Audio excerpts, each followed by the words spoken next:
Welcome to Sakshi business. This is Shahida. దేశంలో మధ్యతరగతి కుటుంబాల బడ్జెట్ను శాసించే వాటిలో వంట గ్యాస్ సిలిండర్ ధరలు ప్రధానమైనవి. అయితే భవిష్యత్తులో ఈ ధరల భారం నుంచి సామాన్యుడికి పెద్ద ఉపశమనం లభించే అవకాశాలు కనిపిస్తున్నాయి. వాహనాల ఇంధనంలో ఇథనాల్ కలపడం విజయవంతంగా పెంచుకుంటూ పోతున్న కేంద్ర ప్రభుత్వం ఇప్పుడు అదే ఇథనాల్ను వంటగది ఇంధనంగా మార్చేందుకు వేగంగా అడుగులు వేస్తోంది. దీంతో కాలుష్యం తగ్గడమే కాకుండా వంట ఖర్చులు భారీగా తగ్గుతాయని అంచనా వేస్తుంది. ఈ వ్యవహారంతో సంబంధం ఉన్న వ్యక్తుల్ని అడ్రస్ చేస్తూ ఎకనామిక్ టైమ్స్ ఓ కథనం ప్రచురించింది. ఈ మేరకు పెట్రోలియం, సహజ వాయువుల మంత్రిత్వ శాఖ ప్రణాళికలు సిద్ధం చేస్తోందట.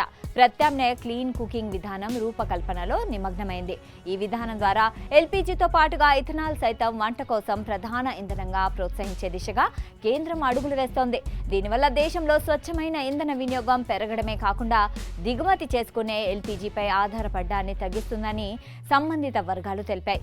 ఆల్టర్నేటివ్ క్లీన్ కుకింగ్ గ్యాస్ పై ప్రభుత్వం వేగంగా పనిచేస్తున్నట్లు తెలుస్తోంది. ఈ విధానంలో భాగంగా ఎల్పీజీతో పాటు ఇథనాల్ సైతం ప్రధాన వంట ఇంధనంగా గుర్తిస్తారు. ప్రస్తుతం దీనిపై అంతర్గత చర్చలు కొనసాగిస్తున్నట్లు తెలుస్తోంది. అన్ని అనుకున్నట్లు జరిగితే ఏడాది సెప్టెంబర్ నాటికి ఒక విధానాన్ని తయారు చేసి విధి విధానాలు ఖరారు చేయవచ్చని సమాచారం. అయితే ఈ విషయంపై కేంద్ర పెట్రోలియం మంత్రిత్వ శాఖ నుంచి ఇప్పటి వరకు అధికారిక ప్రకటన రాలేదు.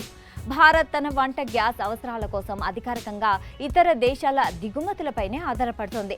దేశీయంగా చెరుకు, తృణధాన్యాల నుంచి తయారయ్యే ఇథనాల్ను వంటకు వాడడం ద్వారా విదేశీ మారక ద్రవ్యం ఆదా అవడమే కాకుండా అంతర్జాతీయ మార్కెట్లో గ్యాస్ ధరలు పెరిగినా ప్రభావం పడదు. ఇథనాల్ వంటకు ఉపయోగించడానికి వీలుగా ప్రభుత్వ రంగ చమురు మార్కెటింగ్ కంపెనీలు, పరిశోధనా సంస్థలు ప్రత్యేకమైన ఎథనాల్ కుకింగ్ స్టవ్లను అభివృద్ధి చేస్తున్నాయి. ఇది సాంప్రదాయ గ్యాస్ కంటే తక్కువ ప్రమాదకరమైనదిగా, పర్యావరణ హితంగా ఉంటుంది. ఈ ప్రాజెక్టు పూర్తి స్థాయిలో అందుబాటులోకి వస్తే బయో ఇథనాల్కి డిమాండ్ విపరీతంగా పెరుగుతుంది. ఇది దేశీయ వ్యవసాయ రంగానికి పెద్ద ఊరటనిస్తుంది. రైతులకు అదనపు ఆదాయం లభించడంతో పాటు గ్రామీణ ఆర్థిక వ్యవస్థ బలోపేతమవుతుంది. ప్రస్తుతం ప్రాథమిక పైలట్ ప్రాజెక్టు దశల్లో ఉన్న ఈ ఇథనాల్ వంట ఇంధనం అందుబాటులోకి వస్తే దేశవ్యాప్తంగా వంట గ్యాస్ సబ్సిడీల భారం తగ్గి ప్రభుత్వ ఖజానా కూడా మేలు జరుగుతుంది.